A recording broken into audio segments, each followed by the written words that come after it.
Olá, eu sou o Giovanni de Souza. Hoje são 26 de agosto de 2021, são 21 horas e 55 minutos. Lição 1 da classe de adolescente do quarto trimestre de 2021. Vivendo em sociedade. O que é uma sociedade? Você sabe o que é? Você vive numa sociedade? Claro que você vive numa sociedade. Preencha as lacunas com as palavras abaixo. Sociedade é um ambiente humano em que o indivíduo se encontra incorporado. O primeiro grupo social e com certeza o mais importante grupo a que pertencemos é a família.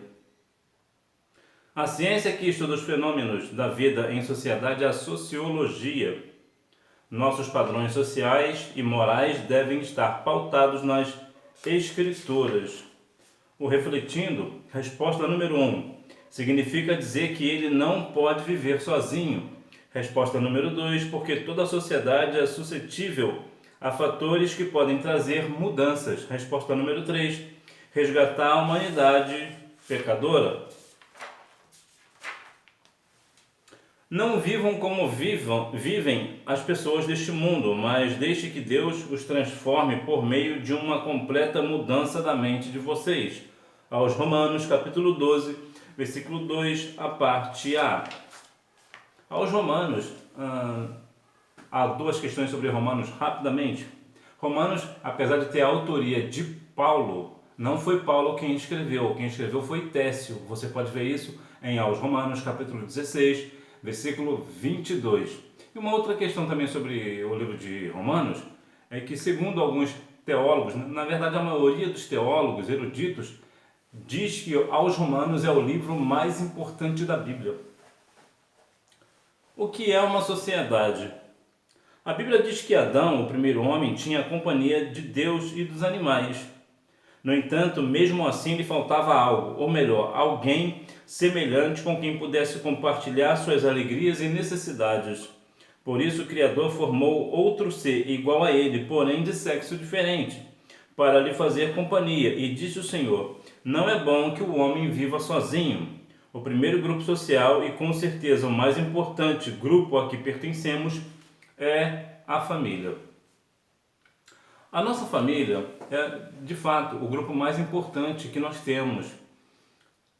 Alguém pode até pensar, mas não seria a igreja? Não, não é a igreja. A sua família é mais importante do que a igreja. Aí você pode pensar, mas por que disso? Porque se você está mal com a sua família e você pertence a uma igreja, consequentemente, a sua igreja também estará ruim, estará com algum problema, porque você tem um problema com a sua família. Então veja que a igreja é o reflexo da família. Se você está bem com a sua família, a igreja também estará bem. Então é o espelho, né? A igreja é o espelho daquilo que nós vivemos na nossa família. Portanto, a família é mais importante do que a igreja. Noutras palavras, vou trazer algo aqui para você. Suponhamos que você tem algum problema, por exemplo, com seu irmão ou com a sua irmã, ou você teve uma pequena briga com seu pai ou com a sua mãe, o que não deveria acontecer, né? Brigar com pai e mãe, né? Não deveria acontecer, não deve acontecer. Você é uma pessoa salva na pessoa de Cristo, essas coisas não devem acontecer. Mas supondo que aconteça, num domingo, por exemplo, está na hora do culto da igreja. O que você faz? Você vai à igreja, brigado com seus pais ou brigado com seus irmãos? Certamente que não. Você precisa se consertar com eles primeiro. E aqui, independente de quem está certo, de quem está errado, o ideal é que você vá lá e se acerte com seus pais, com seus irmãos. Eu falei aqui sobre a questão de pai e mãe, né, que nós não devemos brigar com os nossos pais e tal, mas não falei nada dos irmãos, né? Por quê? Porque com os irmãos a gente pode brigar? Não, nós não devemos. Mas sabemos que sim, sempre há desavenças entre irmãos, né? É extremamente natural. Vemos, por exemplo, não é o seu caso, claro, mas vemos, por exemplo, Caim e Abel eram irmãos e deu no que deu, né? Para você ver que quando nós estamos bem com a nossa família, tudo vai bem, a sociedade vai bem, a igreja vai bem. Então, priorize a sua família. Uma outra questão também sobre família, é que, muito provavelmente, você deve dar mais atenção aos seus amigos do que à sua família. Isso é um perigo. Nós sabemos da importância de um amigo, né, como diz Provérbios 18:24, né, há amigos mais chegados do que irmão. Mas você precisa ter cuidado pela questão do seguinte: a sua família quer o melhor para você. Às vezes pode ter uma coisa ou outra, mas é o ideal, eles querem o melhor para você. Às vezes eles não fazem aquilo que você quer que eles façam, né? Mas é o jeito dele de ter cuidado com você. Os seus amigos são seus amigos, muitas das vezes, porque falam a mesma linguagem, vocês curtem as mesmas coisas, os mesmos lugares, as mesmas pizzas, né? Mas priorize sempre a sua família. A família é a base da igreja, é a base da sociedade e é a sua base. Se você não tiver uma família bem, né, não tiver ali uma base na sua família, as coisas não vão andar muito bem para você. Porque aquela velha história, né, quando você vai fazer alguma coisa, todo mundo pode achar feio e tudo, né, quando você faz um desenho, por exemplo, quando você é novo, ou até mesmo já com uma certa idade. Mas o papai e a mamãe acham legal, né? Então, por quê? Porque o pai e a mãe e a família em geral, eles sempre irão apoiar você. Não é que eles vão te apoiar em tudo que você fizer, até mesmo quando estiver ruim. Não, quando tu fizer algo errado, é claro que eles vão te repreender. E isso também é a questão do amor, como diz aos Hebreus capítulo 12, né? Que Deus corrige a quem Ele ama, então os seus pais te corrigem porque amam você. Mudanças sociais. Assim como as famílias, as sociedades são imutáveis. Elas sofrem alterações ao longo dos anos. Já tivemos as sociedades primitiva, antiga, medieval, moderna e pós-moderna.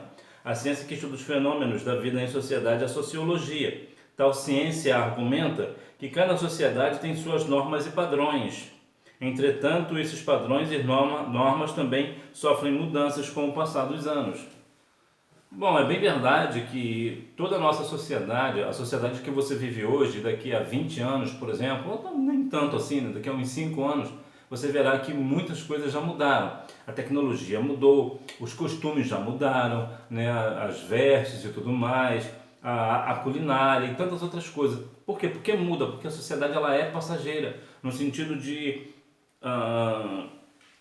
normas e padrões, né? Mudam-se as leis, então toda a sociedade ela tende a mudar. Entretanto, é crucial que você compreenda que ainda que a sociedade muda, tem algo em você que não pode mudar. E o que é?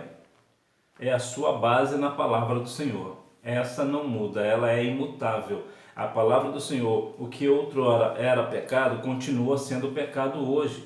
Então, a palavra do Senhor, ela não muda, ela é imutável. Então, veja que, ainda que a sociedade mude e nós temos que nos adequar a essa mudança, claro, desde que essa mudança não fira os princípios bíblicos. Então, veja que você, claro, você vai mudar de acordo com a sociedade, né? Outrora, tínhamos, por exemplo, alguma tecnologia que hoje nós não temos mais. Por exemplo, muito provavelmente você nunca deve ter ouvido falar do Orkut. Porque o Orkut foi a primeira rede social em massa no mundo, né?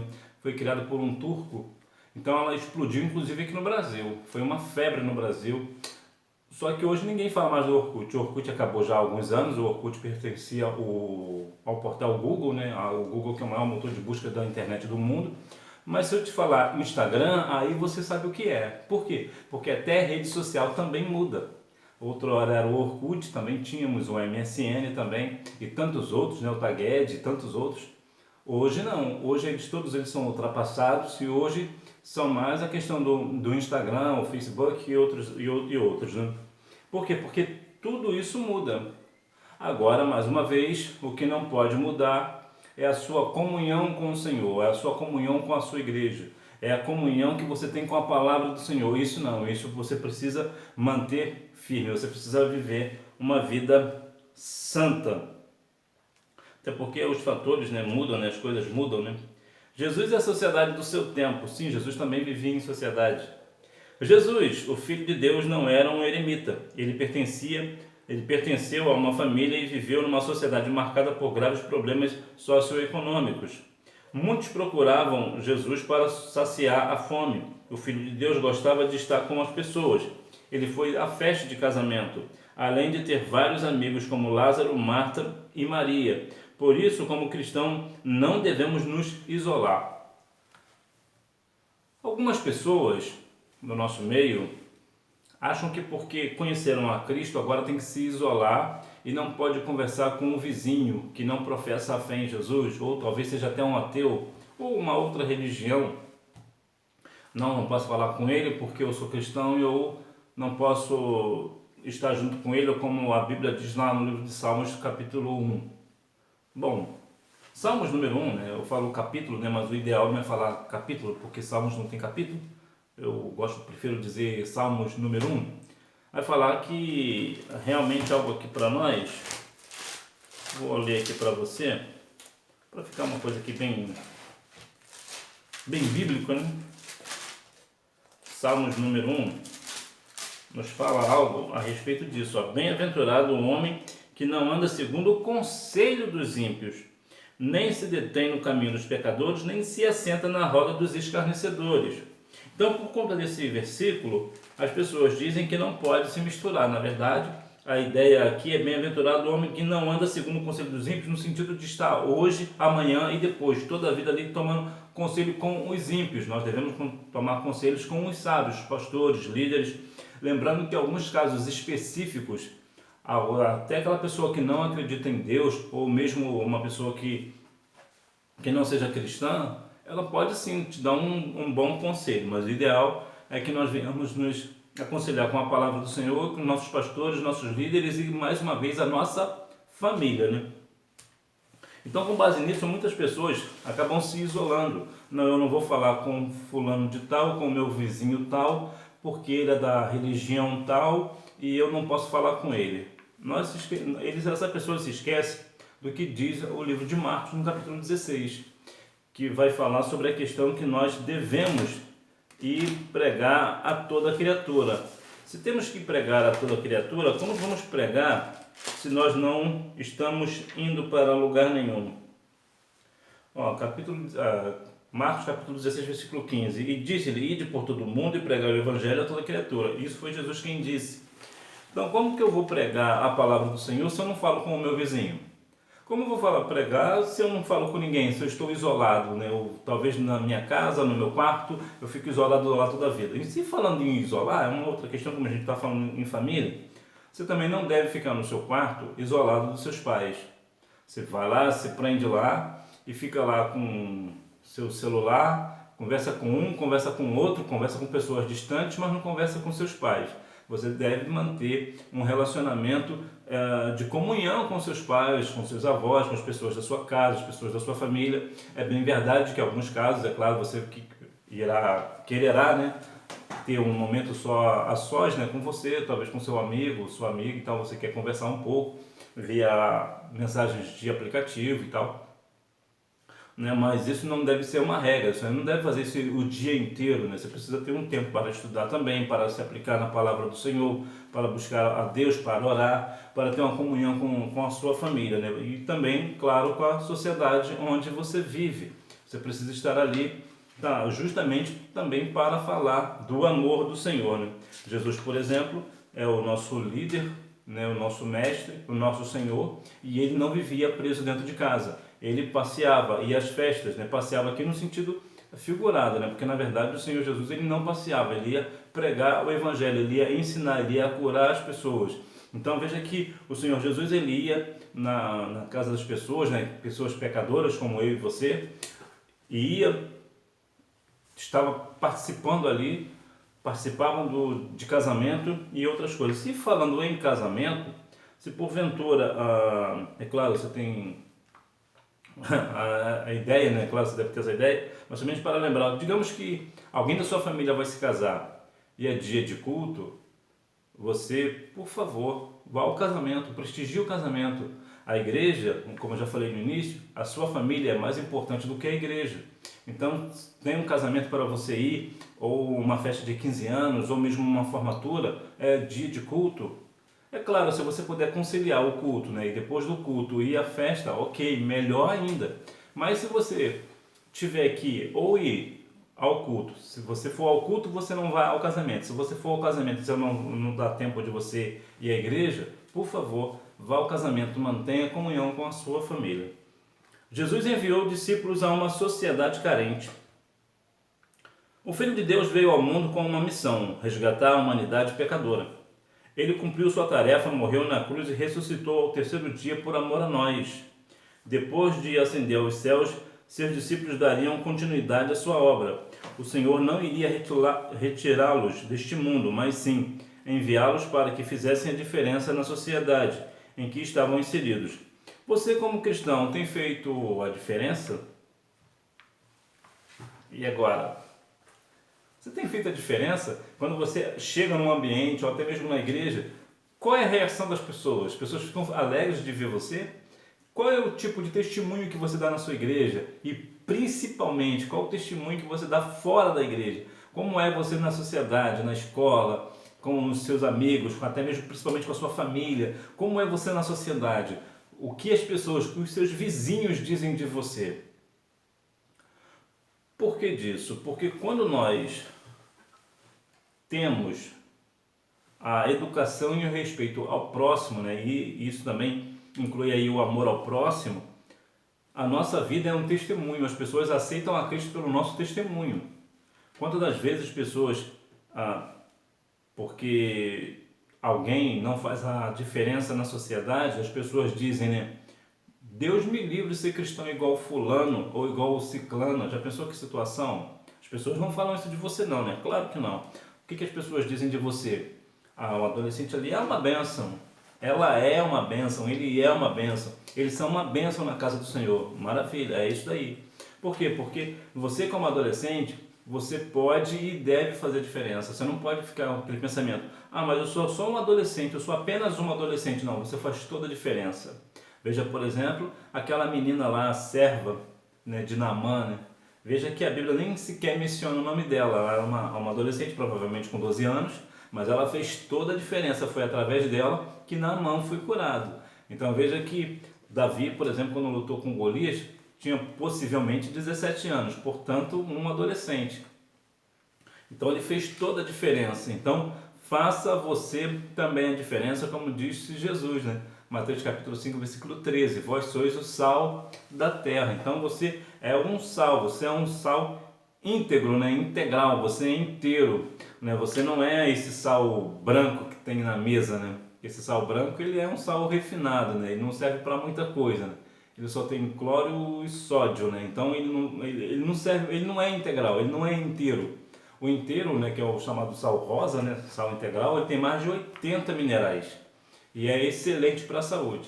Então é esse sal que nós temos que ser. Nós temos que ser o sal integral. Ou seja, nós temos que ser completamente voltados para a palavra do Senhor. Nós temos que fazer toda a diferença na sociedade. Nós temos que ser como sal, saber temperar. O que é isso? Temperança é saber falar com um e falar com outro, independente de quem seja.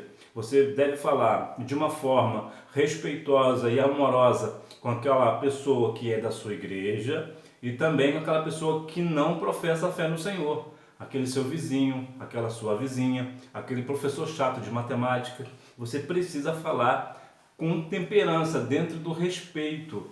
Então veja que, e é assim que a Bíblia vai dizer, né, que nós temos que ser fino no trato, saber lidar um com os outros. Então nós precisamos ter temperança. Então mesmo você sendo adolescente, você também precisa ter também isso. É claro que você está no início da vida, você vai aprendendo hoje, vai aprendendo amanhã, mas o ideal é que você saiba falar com um e com o outro. Por quê? Porque muitas das vezes as pessoas acham que porque é um adolescente, porque aquela pessoa que vem falar comigo não é da minha família, não é meu vizinho, eu não conheço, por que eu vou respeitar ela? Você deve respeitar, assim como nós devemos respeitar uns aos outros, né? Porque isso é uma questão bíblica, né? Nós precisamos fazer a diferença no trato, saber falar com as pessoas, ainda que as pessoas venham faltar com respeito conosco, nós não devemos faltar o respeito com as outras pessoas, porque assim nós ganharemos a pessoa pelo testemunho, pela forma de lidar, pela forma de tratar, pela forma de falar, a forma educada, respeitosa e amorosa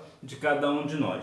Que Deus em Cristo continue assim abençoando você em sociedade e também na igreja, e que você tenha uma boa aula e não deixe de ir à escola bíblica dominical, até porque quem faz a escola é o aluno. Tchau!